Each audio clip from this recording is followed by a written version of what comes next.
Welcome to the Social Chase Podcast. I'm your host, Chase, and these are my co-hosts, Jordan and Marco. Hi, everyone. And we have our special guest, Attorney Stephen L. Rubin. Good morning. Thanks for having me. Attorney Rubin is the managing partner of Drazen Rubin Law.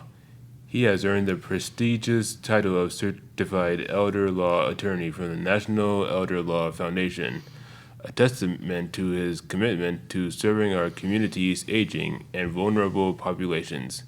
Steve's journey to this role has deep roots. Since he was just 5 years old, he knew he wanted to be an attorney. His clients value his honest, straightforward, pull-no-punches approach, as he brings not only expertise, but also a personal understanding of their struggles. Since completing his law degree, he has dedicated his career to helping families navigate some of life's toughest challenges, from special needs and disability, incapacity to asset protection, litigation, and tax issues. Through his work, he aims to ease the burdens of his clients, providing essential support with skill and compassion. Today, in addition to his legal practice, Attorney Rubin serves as the chairman of the board of the Agency of Aging of South Central Connecticut. His dedication to this field has earned him recognition as a super lawyer every year since 2014, and he holds the AV permanent rating for his legal excellence and high ethical standards. You're welcome. Yeah, thank you for coming, Attorney Stephen L. Rubin. So we just have a few questions we'd like to ask you. Happy to do so. Okay, so I guess I'll start off. So special needs trusts are always confusing. Which trusts do you recommend? So that's a trick question because everyone always thinks they should have a trust or the trust is the answer.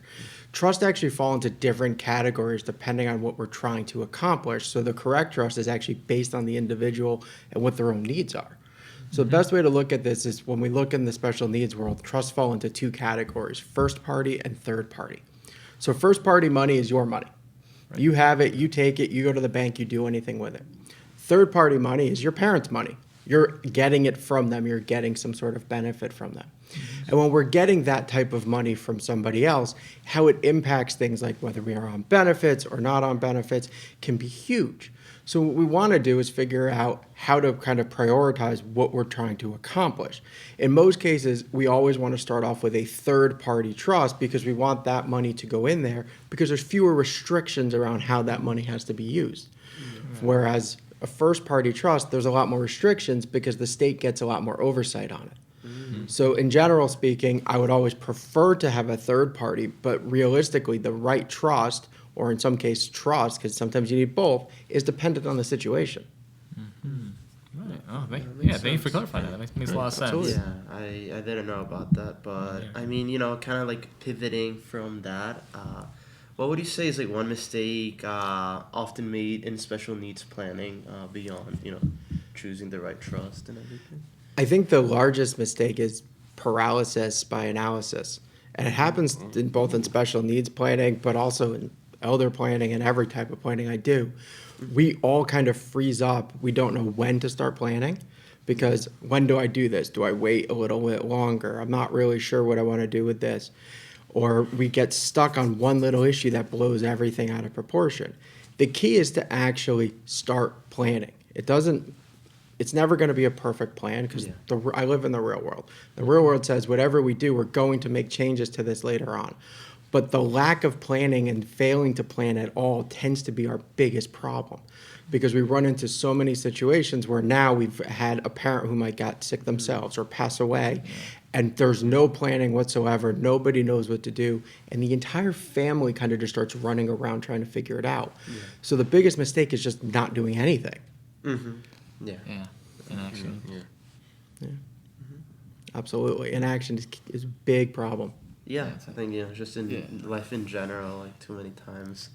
There's we too all many do things. it. Yeah, right. Yeah. I mean, it's think the too norm. much. You plan, like you overthink. You plan as in like you conceptualize, exactly. but you don't actually execute on it. You fail to execute. You overthink what you're doing. I mean, I was just thinking about this the other day because my friend has been looking for a new TV now for 3 months. Yeah. Oh wow.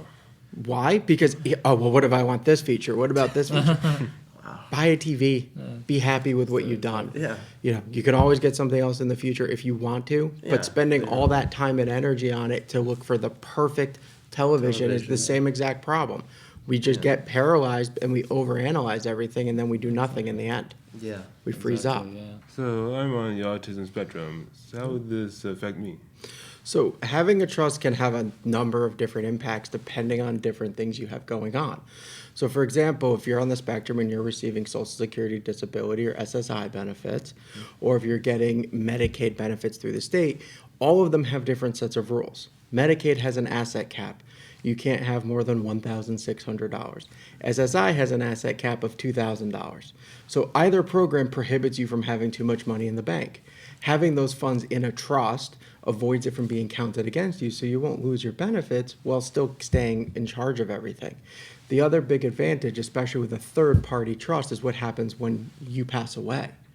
So with a first-party trust, when somebody dies whose money it is, the state has this right of reimbursement. Essentially, they get to be paid back from that money. With third-party money, or basically your parents' money that went into the other type of trust, the state has no claim on it. So you can leave it to children or friends or charities or other places or your siblings, whatever you guys decide. I don't get a say in that, but I can draft it however you need. And that is a huge advantage for people because you actually get a say. Whereas the other way, well, the state's just going to take it and do what they do with it.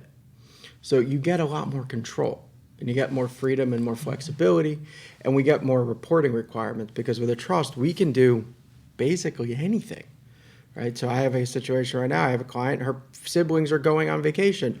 We're using her trust to buy her a plane ticket so she can go with them.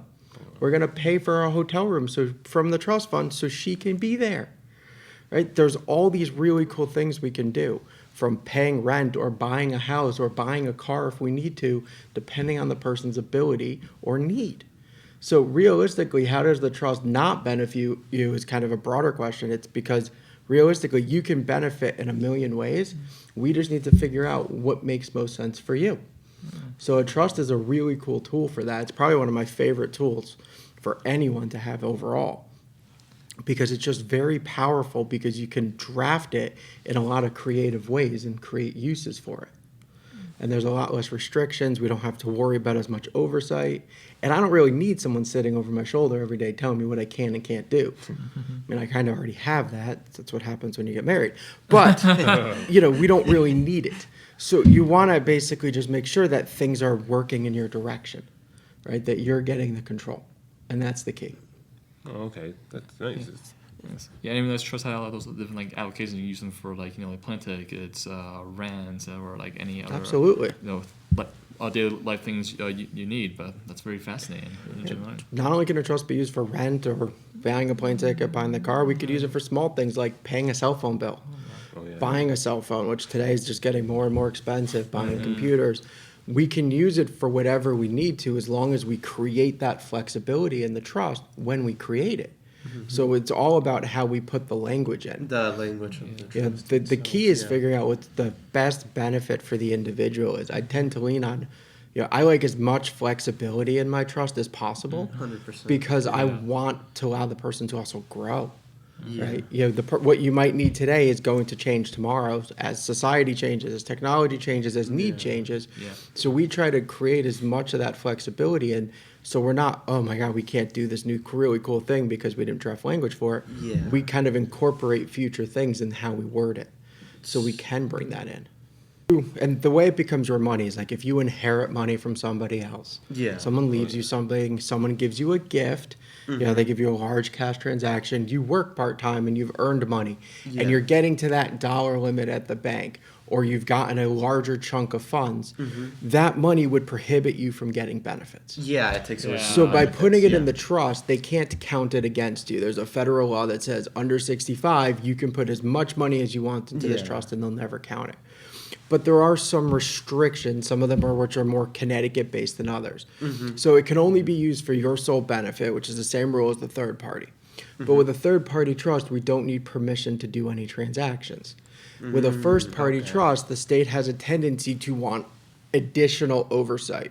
So normally when you create a trust, you have somebody called the trustee. That's the person you put in charge of paying the bills and managing the money. Yeah.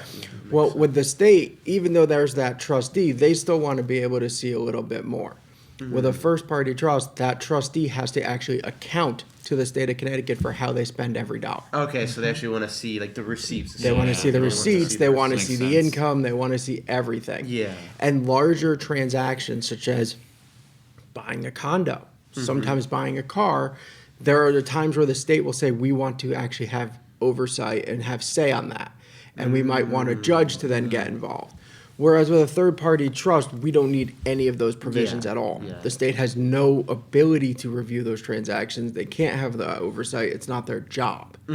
So it's really for different purposes. Now, both have some similar restrictions. From either trust, the trustee, whoever's in charge, cannot give you cash because that breaks the rule of the trust. Now, if you have a credit card and they pay the bill or use it for certain things, that's okay.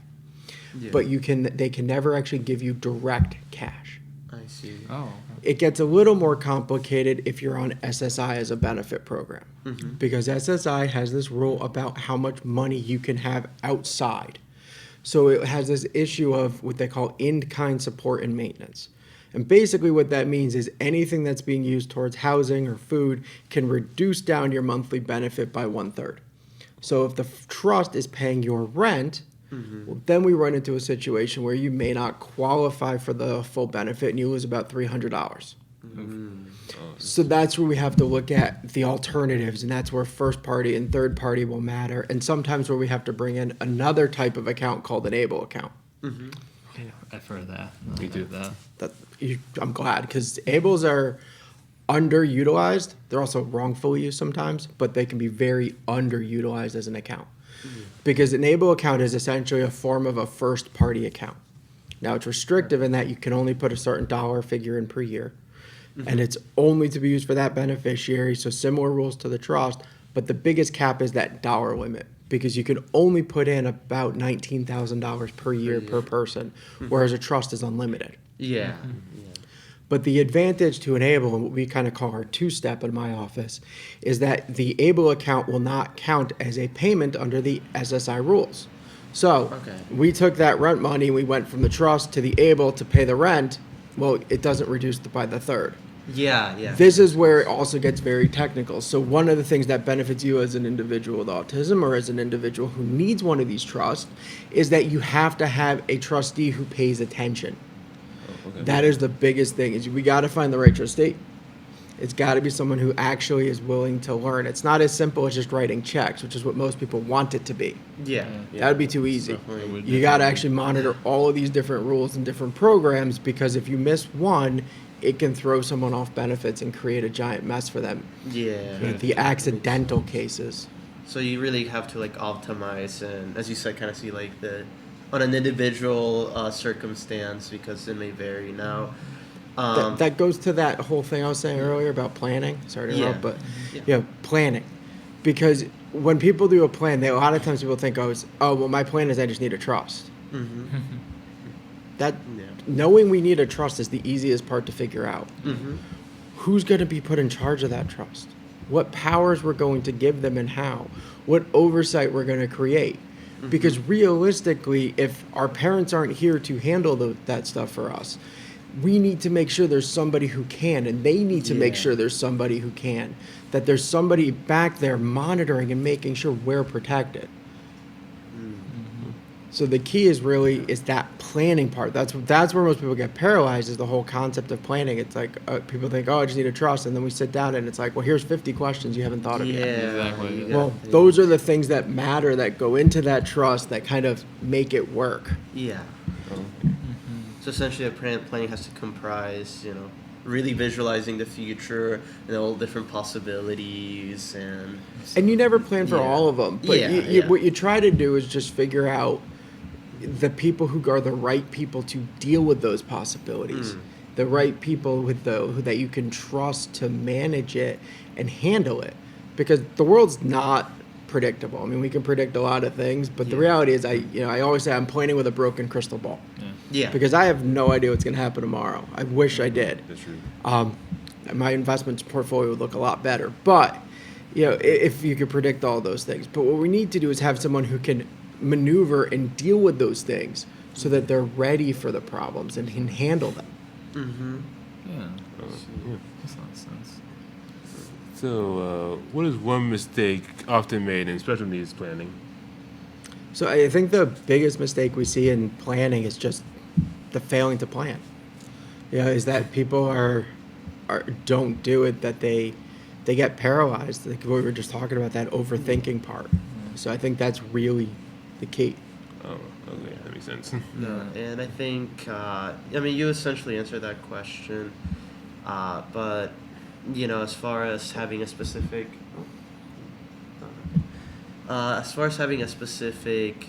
timeline, for the planning, is there a specific time when people should begin planning, or just as soon as possible? That's a really good question, and I think you're right when you say, like, as soon as possible.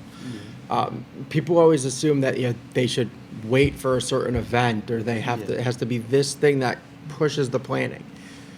The reality is if you're a parent of a child with special needs, the earlier you plan, the safer you are. Yeah. The failing to plan can lead to a lot of unexpected events. Where what if that parent got sick themselves? Now what happens? Yeah. Realistically, when you are a parent of any child, you have to have a plan Yeah. for what happens if you get sick, what happens if you pass away. It's the same exact thing. So delaying those plans puts us at a higher level of risk that we have no more control of. So the key is just trying to figure out that control as early as we can so that we can kind of maneuver around it. And then again, most of these things that we do, and pretty much everything we're going to start off with, it's changeable. Yeah. So it's a lot easier to have a plan and then make adjustments as we go Yeah. than it is to just never do anything and have to just kind of start over every single time because we've Yeah. never actually gotten there. It's far easier to plan as you go than it is to just make do. And we have all different levels of planning, we have all different options, and I kind of let people make their own decisions by just showing them, hey, you can do it this way, or this way, what makes the most sense and is the most affordable for your situation. Exactly. Bring back to families. Do families need a guardianship? Do we need guardianship? That's an interesting question, and the answer is always maybe. So by law in Connecticut, for a court to appoint a guardian for an individual with disabilities over the age of 18, they have to have an IQ score below 70. So it's technically 69 and below. That's usually the key figure. Because DDS has to certify that that person meets the disability rules. Technically, by statute, the IQ score is not necessary. It just says they have to be deemed disabled, but disability historically has required that to determine it. Well, someone with an IQ score over 69 is generally going to have a conservatorship. Whether we need it or not depends on the person, though, not just IQ score. Because I have a client, she has a 69 IQ, but she can balance and pay her bills. Yeah. She understands going shopping. She can manage her own place. Now, she needs assistance with dealing with her checkbook and understanding her benefit renewals and things like that. But she's able to do a lot of those other things. Does she really need a guardianship? No, she just needs someone to support her Yeah, a little bit decisions. support. And, we can do that with like a power of attorney and some other directives and things where she gets to pick people she trusts to help her with and give her that support without actually taking her rights away to make decisions at all, which is what a Yeah. guardianship and a conservatorship would do. Yeah. So when we need it or not, we always have to look at the options. To me, it's the last decision we should make. Because by law in Connecticut, in order to have a guardianship or a conservatorship, it has to be the least restrictive means of caring for the person. So that means that there are no other ways we can do this. So if they can understand things and we can do a power of attorney, I'd much rather try that first and see if it works before we go to the most restrictive method. Because if you take someone's rights away, it's not like it's just an instant restoration. It follows you Yeah. for the rest of your life, where the people think you can't do stuff when you can. So I'm all in favor of people actually having the ability to live as independently as we can get them and Yeah. providing them the supports first before we jump to court. Sometimes it's needed, sometimes it's not. Yeah. Yeah. Makes sense. And no, just a question that if you may be able to elaborate. So, say for example, you get put in a guardianship. Is there a process that somebody could follow, if they wanted to get out of there. It's basically outside of their control, unless a person that has a guardianship decides, like, is this something we can do? So a guardianship is a court order. Yeah. So can you get out of a guardianship? Yes. It's Mm-hmm. called a restoration of rights, which tells you right away that we've taken away You're someone's taking away rights. rights, yeah. But it's called a restoration of rights, and there has to be significant medical evidence or things to bring to the court for a judge to then rule that the person can handle those decisions. Sometimes there's a lesser version of the guardianship. So in Connecticut, we have what's called a plenary guardianship, which kind of includes everything.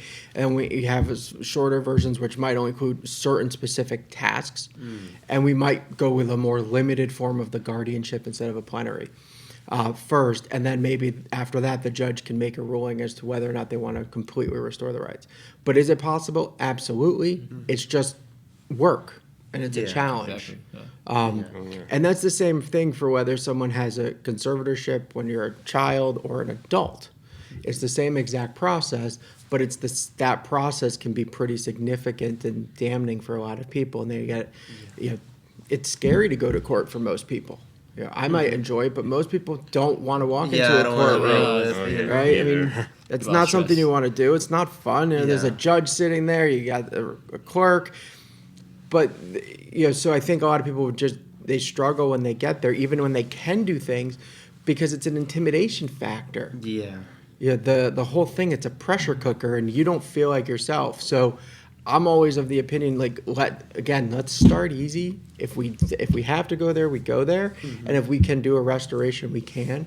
There's also this idea of supported decision making, where we're trying to get people to have more support services rather than supplant their decisions with somebody else making the decisions all the time.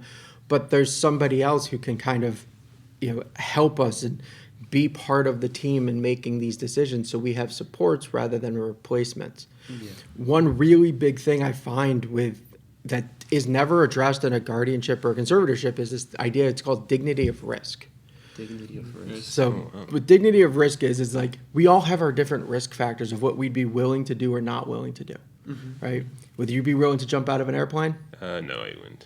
How about you? I've done that we've, before. we've done it before. We Done did it? there, yeah. All right. Yeah. I don't So know if I their did, risk but- tolerance is much higher than yours. I'm not sure if I want to jump out of a perfectly good airplane, but I'll have to think about it. So maybe you'll talk me into it later. Yeah. So, that's that thing. That's the dignity of risk. How do we put that into a court order now and say, hey, they want to jump out of a plane, Your Honor? He does it. Like, how does anyone know that? So Yeah. it's very hard when we take away those rights to keep that dignity of risk going. Yeah, no, that makes sense. Because it's very subjective. It varies from person to Absolutely. person. Like, if you're willing to jump out of a plane and he's not, the orders are going to read the same, because how's the judge going to document that tolerance? Yeah, Yeah, that makes sense. that makes sense.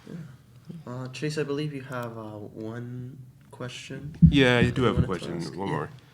How much money do you need to save for your special needs child? All of it. No.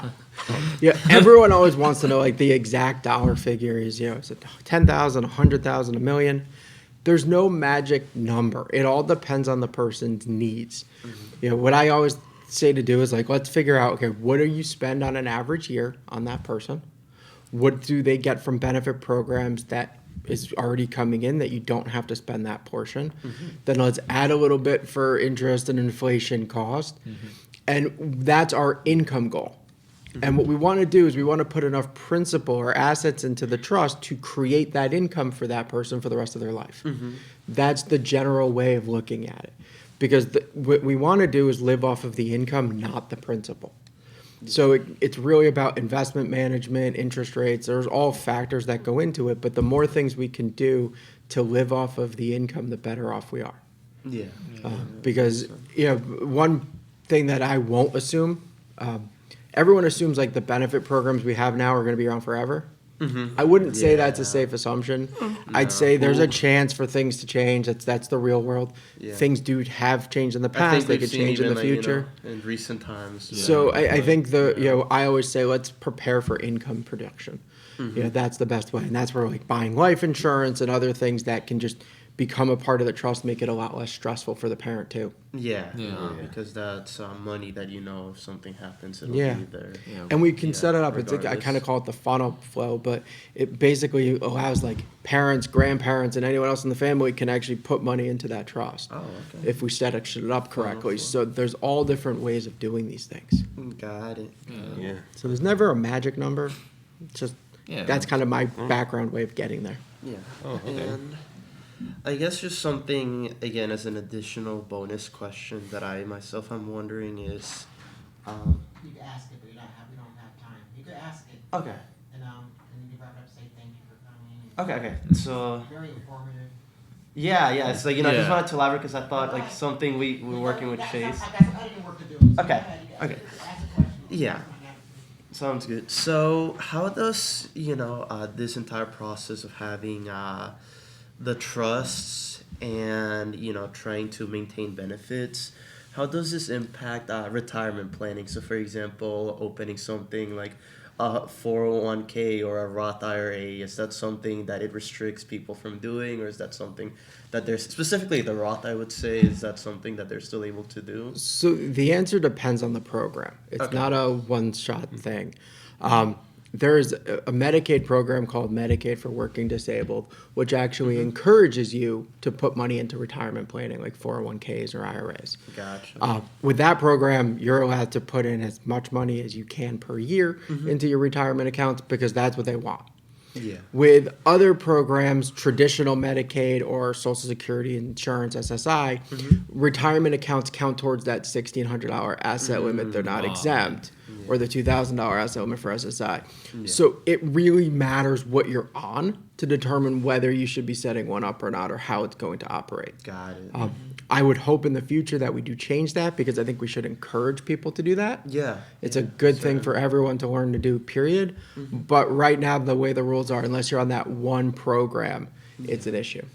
Awesome. No, thank you so much. This was extremely informative. Once again, this is attorney Stephen Rubin, and these are my co-hosts, Chase and Jordan. It was a pleasure to have thank you you for here. having Thank me. you for your time. thank you again. And Yeah, Thank you for having me. You guys did great. really It's a lot of fun. appreciate it. Thank you. All right. Well, take care, everybody. Hope to see you again soon. Until the next Social Chase podcast episode.